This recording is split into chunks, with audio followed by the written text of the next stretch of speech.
Hello friends, स्वागत है आप सभी का हमारे YouTube channel study with Amit Patel पर। आज के इस वीडियो में मैं आप सभी को कक्षा 10वीं के प्रश्नावली 1.1 का जो 5 प्रश्न है, पांचों प्रश्नों को मैं हल कराऊंगा।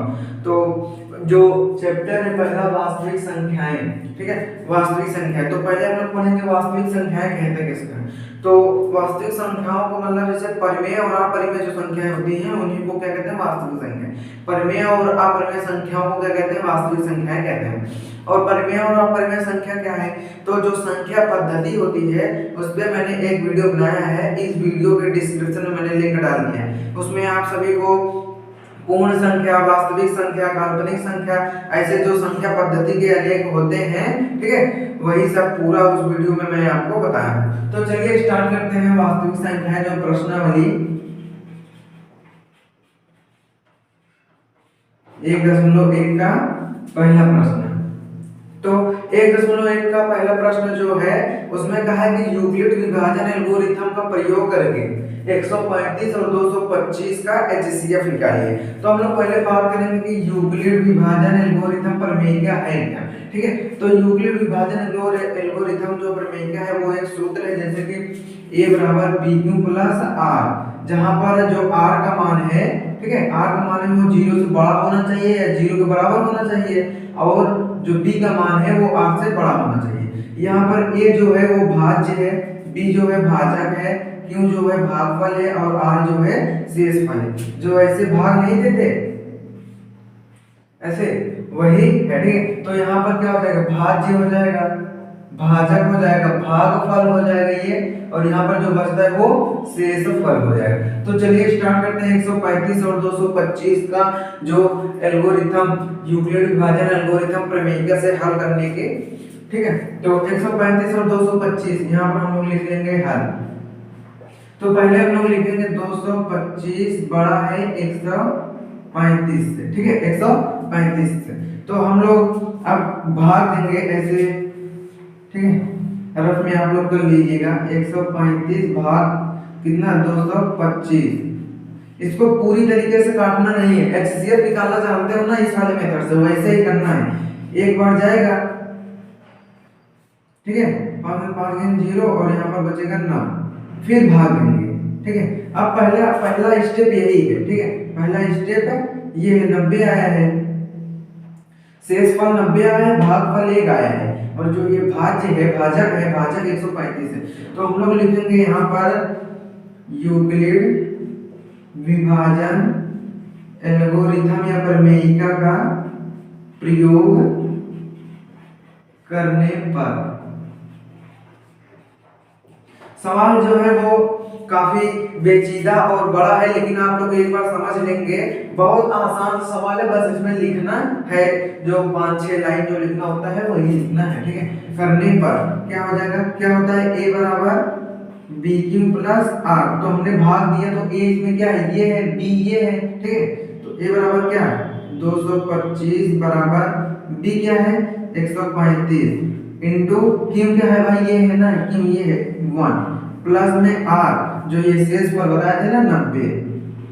तो यहाँ पर लेकिन बोला है ना R का मान या, ठीक है, 0 से बराबर होना चाहिए, तो 0 के बराबर तो है नहीं यहाँ पर, ठीक है। तो यहाँ पर क्या लिखेंगे, R नॉट इक्वल टू 0। या अब यहाँ पर स्टेप 1 इसको डाल दीजिए, स्टेप 1। अब स्टेप 2, अतः R बराबर नॉट इक्वल टू 0 है, ठीक है, R बराबर नॉट इक्वल टू 0। पुनः यूक्लिड विभाजन प्रमेयिका का, ठीक है, प्रमेयिका का प्रयोग करने पर क्या हो जाएगा, फिर से अब हम लोग प्रयोग करेंगे, ठीक है। तो यहाँ पर ये वाला उधर जाएगा, मान 135, HCF ऐसे निकालते हैं ना इस भाग के मेथड से। तो एक बार ये भी जाएगा, 90 हो जाएगा जी, 5 का इधर क्या रहेगा, 5 ही रहेगा, और 13 में से 9 गए 4। अब यहाँ पर क्या लिखेंगे, A बराबर BQ प्लस R होता है, A कितना है, 135 है, बराबर। अब इस वाले को हम लोग देखेंगे कितना, ठीक है। 135 बराबर कितना है 90, क्यों कितना है 1 है, प्लस आर कितना है 45। यहाँ भी आर नॉट इक्वल टू 0 है। अब स्टेप नंबर 3 लिखेंगे, अतः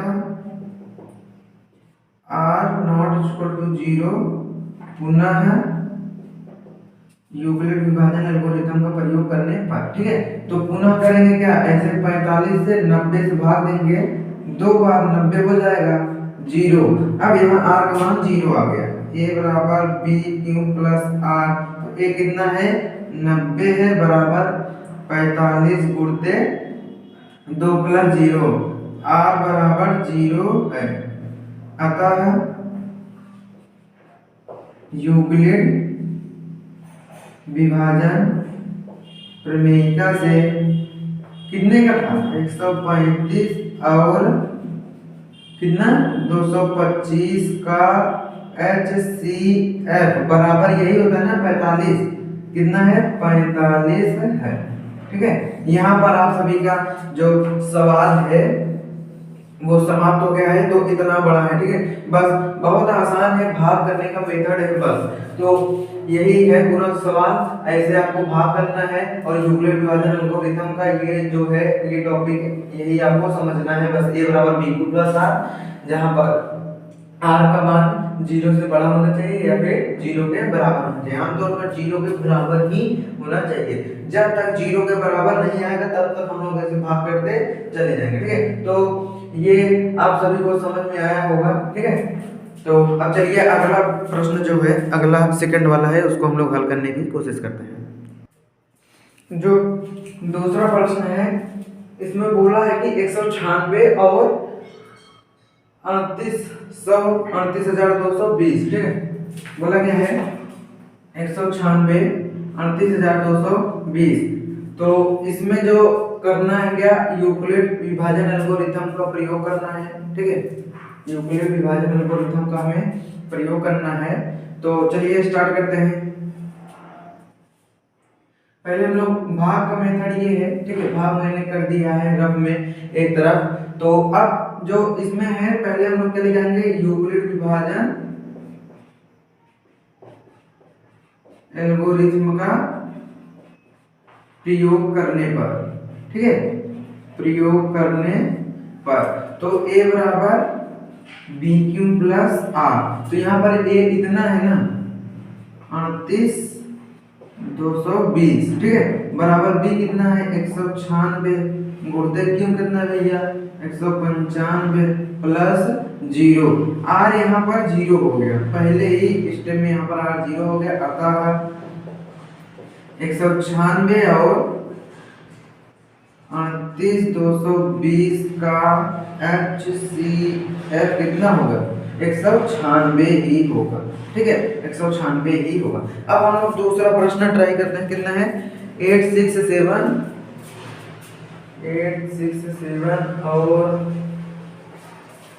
और कितना है 255। ठीक है, 255। अब इसमें हम लोग सवाल लगाते हैं। ठीक है, तो अब हम लोग क्या करेंगे, यूक्लिड विभाजन एल्गोरिथम का प्रयोग करने पर क्या है a बराबर b क्यू प्लस r। ठीक है, इसका भाग वाला मेथड हम लोग यहीं पर समझते हैं। 255 भागे कितना होगा 8 6 7। ठीक है, 3 बार इसको ले जाते हैं, 5 है 15 5 हासिल है 5 है 15 16 6 हासिल है 3 गुना 6 है 7। ठीक है, 7 में 5 गुना 2 0 1। तो पहला जो मेथड है 867 इक्वल टू 255 into 3 प्लस 102। ठीक है, स्टेप नंबर ये क्या है 1, स्टेप नंबर 1 है। अब यहाँ पर r जो है 0 के बराबर नहीं है, अतः पुनः जो है यूक्लिड विभाजन एल्गोरिथम का प्रयोग करने पर तो क्या होगा a बराबर b क्यू प्लस r। ठीक है, स्टेप नंबर क्या है ये 2, क्या हो जाएगा 255 है ना, यहाँ पर और हम लोग कितनी बार ले जाएंगे 2 बार ले जाएं, 2 4 0 2 5 में 4 गने 5। ठीक है, अभी क्या है यहाँ पर भी जो है वो बराबर नहीं है, 255 इक्वल टू 102 इंटू 2 प्लस 51। ठीक है, यहाँ पर 51 से इधर मैं दिखा देता हूँ, इधर ये 102 से फिर से भाग देंगे, 2 बार जाएगा 102 और 0। ठीक है, तो यहाँ पर r नॉट इक्वल टू 0 है, आता है पुनः। ठीक है, स्टेप नंबर 3 में क्या हो जाएगा, स्टेप नंबर 3 में क्या हो जाएगा, a बराबर बी क्यू प्लस r जो है क्या हो जाएगा, 102 बराबर 51 इंटू 2 प्लस 0। यहाँ पर जो r का मान है वो 0 के बराबर है, तो HCF इसका क्या होगा, 51। ठीक है, 51। तो यहाँ तक समझ में आएगा आशा करता हूँ। और जो प्रश्नावली 1.1 है, इसको खत्म करने के बाद जो आप हमारे चैनल को सब्सक्राइब कर दीजिएगा, और ये जो चैप्टर खत्म हो जाएगा तो पिछले 5 साल या 10 साल में जितने भी क्वेश्चन इस चैप्टर से आए हैं उन सभी का एक मैं सीरीज जो है लेकर आऊंगा, जो उसमें सिर्फ क्वेश्चन होंगे, मैं आप सभी को दूंगा। आप सभी नहीं कर पाएंगे तो मैं करूंगा। जो पिछले 5 साल से 10 साल से लगातार प्रश्न इस चैप्टर से आ रहे हैं, इस चैप्टर के खत्म होने के बाद मैं उन सभी चैप्टर सवालों को हल करवाऊंगा। तो प्रश्न नंबर 2 क्या है, जो सवाल नंबर 2 है, सवाल नंबर 2 में कहा है कि दर्शाइए कि कोई भी धनात्मक विषम पूर्णांक 6q + 1, 6q + 3 या 6q + 5 के रूप का होता है, जहां q एक पूर्णांक। तो चलिए स्टार्ट करते हैं किसके, यूक्लिड विभाजन एल्गोरिथ्म से। ठीक है, तो क्या कहता है यूक्लिड विभाजन, a बराबर bq + r, जहां पर r का मान 0 से बड़ा और 0 के बराबर और b का मान r से बड़ा होगा। ठीक है, तो यहाँ पर दिया क्या गया है, 6q + 1 के रूप में हमें निकालना है। तो हम लोग क्या करेंगे, a बराबर b का मान कितना है, यहाँ पर 6 है, 6 ये b है और ये 6 है। ठीक है, 6q + r क्या है।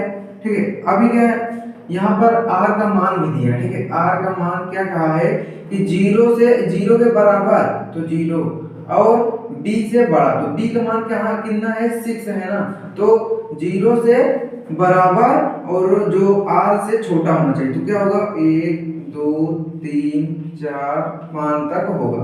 ठीक है, देख सकते हैं r का जो मान है वो 0 के बराबर भी है और b से छोटा भी है। ठीक है, b से छोटा भी है, तो r यहाँ पर क्या हो जाएगा। ठीक है, r को r यहाँ पर रहने दीजिए। अब यहाँ से करते हैं r बराबर 0 रखने पर, r बराबर 0 रखने पर क्या हो जाएगा, a बराबर 6q + 0, तो a बराबर क्या हो जाएगा, 6q। अब r बराबर 1 रखने पर, 1 रखने पर क्या हो जाएगा, a बराबर 6q + 1, r बराबर 2 रखने पर क्या हो जाएगा, a बराबर 6q + 2, 3 रखने पर a बराबर 6q + 3, 4 रखने पर a बराबर 6q + 4, 5 रखने पर a बराबर 6q + 5। तो सवाल में क्या कहा था, 6q + 1 ये है, 6q + 3 ये है, 6q + 5 ये है। तो हम लोग ये धनात्मक पूर्णांक ही है ना, तो हम लोग क्या लिखेंगे, अतः 6q + 1, 6q + 3 या 6q + 5 एक धनात्मक विषम पूर्णांक है। ठीक है, एक धनात्मक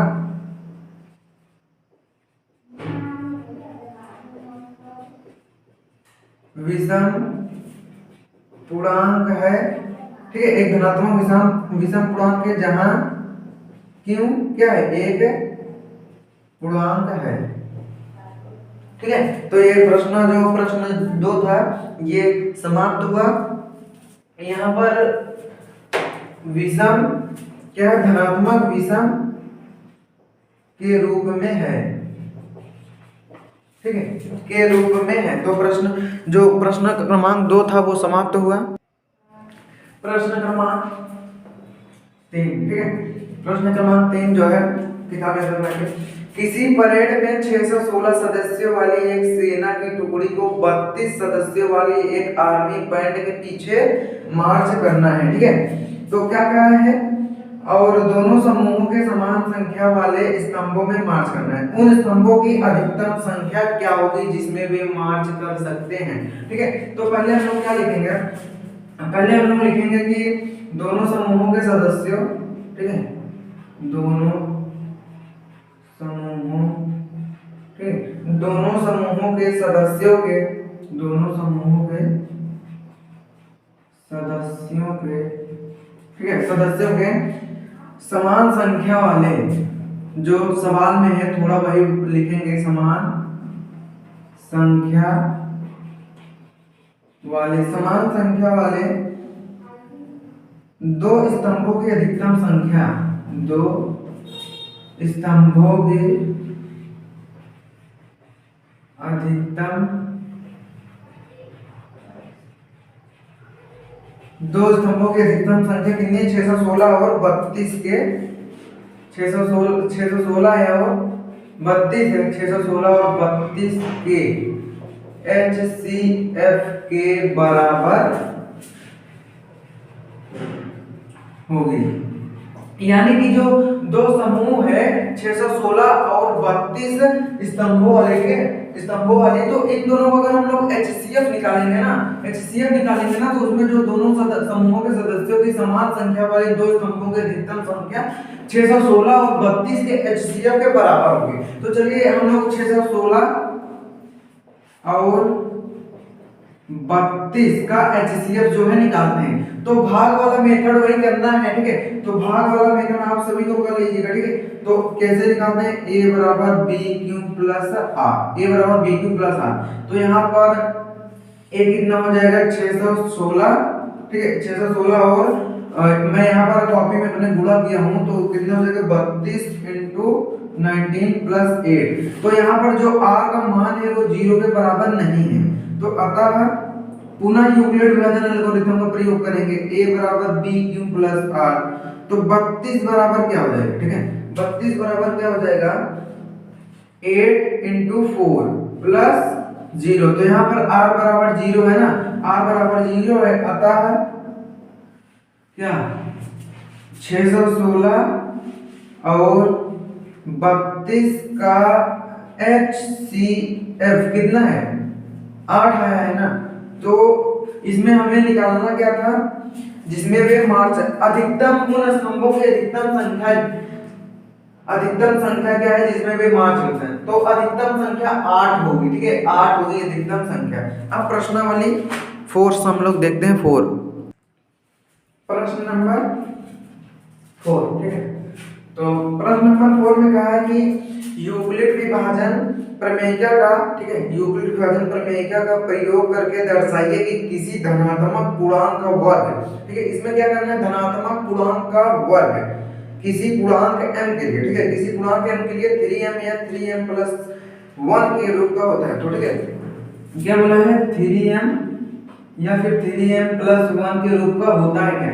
तो यूक्लिड विभाजन प्रमेयिका से हम लोग जानते हैं A बराबर BQ प्लस क्या होता है R, ठीक है। तो यहाँ पर R जो A यहाँ पर Q है, इसको हम लोग A ले लेंगे, A बराबर BM प्लस R, ठीक है। R का मान कितना होगा, तो यहाँ पर A बराबर जो है वो है B के स्थान पर क्या है 3m प्लस R। तो यहाँ पर R बराबर क्या हो जाएगा 0, 1 एंड 2, ठीक है, 0, 1 एंड 2। अब हम लोग R बराबर 0 रखने पर क्या हो जाएगा, R बराबर 0 रखने पर क्या हो जाएगा, A बराबर 3m प्लस 0, तो A बराबर क्या हो जाएगा 3m। इसको समीकरण 1 मान लें। इसका वर्ग भी करना है ना, सवाल में पूछा है कि प्रयोग करके दर्शाइए कि किसी धनात्मक पूर्णांक का वर्ग, ठीक है। तो R बराबर 1 रखने पर क्या होगा, A बराबर 3m प्लस 1, R बराबर 2 रखने पर क्या होगा, A बराबर 3m प्लस 2। तो हमें दिखाना किसको 3m और 3m प्लस 1, समीकरण ये। अब इसी का वर्ग कर देंगे बस। तो क्या बोला है A बराबर 3m का वर्ग करेंगे, ठीक है, वर्ग करेंगे तो क्या हो जाएगा A बराबर क्या हो जाएगा, या फिर इसका भी A क्यूब हो जाएगा, इधर A स्क्वायर हो जाएगा, लेकिन हम लोग सिर्फ इसका करेंगे 3m का वर्ग, 9m स्क्वायर इसका हो जाएगा आंसर, ठीक है, 9m इसका स्क्वायर हो जाएगा आंसर, इधर क्या हो जाएगा A स्क्वायर। अब समीकरण 1 का हो गया।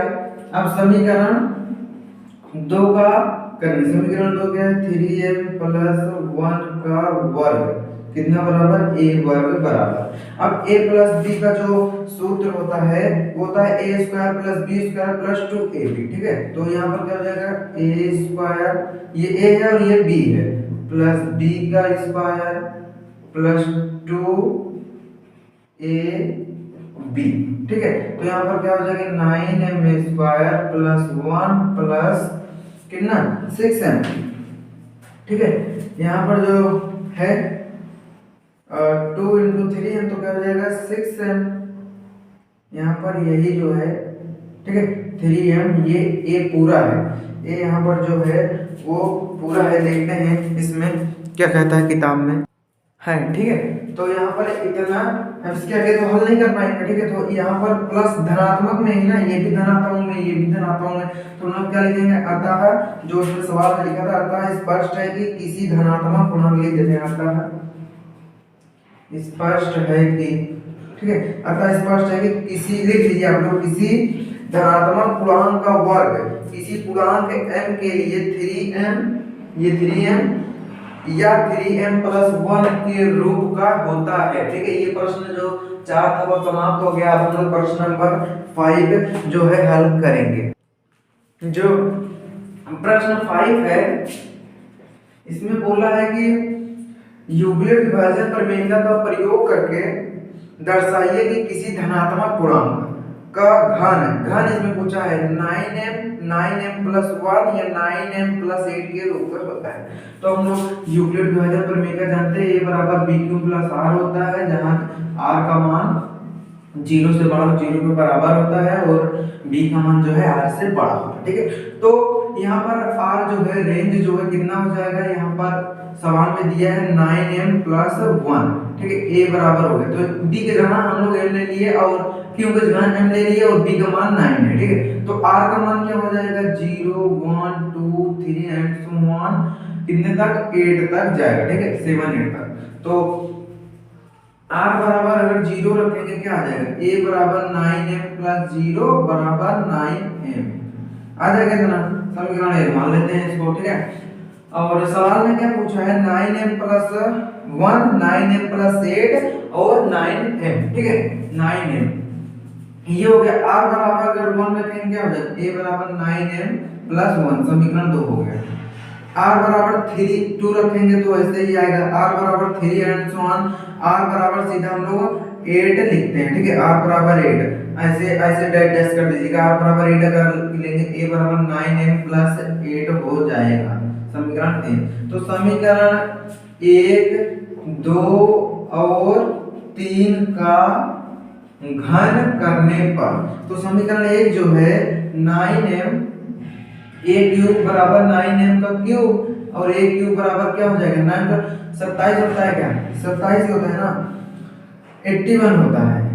क्यूब क्या होगा, क्यूब मतलब ऐसे ना 3 9 जैसे है, 9 का अगर हम लोग क्यूब, ठीक है, 9 का अगर क्यूब करना चाहेंगे तो कैसे होगा, 9 × 9, ठीक है, और इंटू 9, तो 9 9 × 9 × 9 हो जाएगा, कितना हो जाएगा यहाँ पर 9 81 इंटू 9 9 8 समीकरण जो 2 है अगर उसका घन क्या है 9m प्लस 1 का घन कर लीजिएगा और समीकरण 3 जो है 9m प्लस 8 इसका भी घन कर लीजिएगा, ठीक है। इतना मैं आप सभी को होमवर्क में देता हूँ, करके कमेंट सेक्शन में हमें इसका जवाब जरूर बताइएगा। और एक बार मैंने जितने भी सवाल बताए हैं और ये जो लास्ट वाला 5 वाला है इसको तो आप सभी अपने से जरूर चेक कीजिएगा, ठीक है। और इस वीडियो अगर पसंद आया तो हमारे चैनल को लाइक कीजिएगा और हमारे चैनल को सब्सक्राइब कीजिएगा और अपने दोस्तों के पास शेयर जरूर कीजिएगा, ठीक है। तो आज जो 1.1 प्रश्नावली 1.1 है वो समाप्त हो गया है। अगली वीडियो होगी 1.2 का।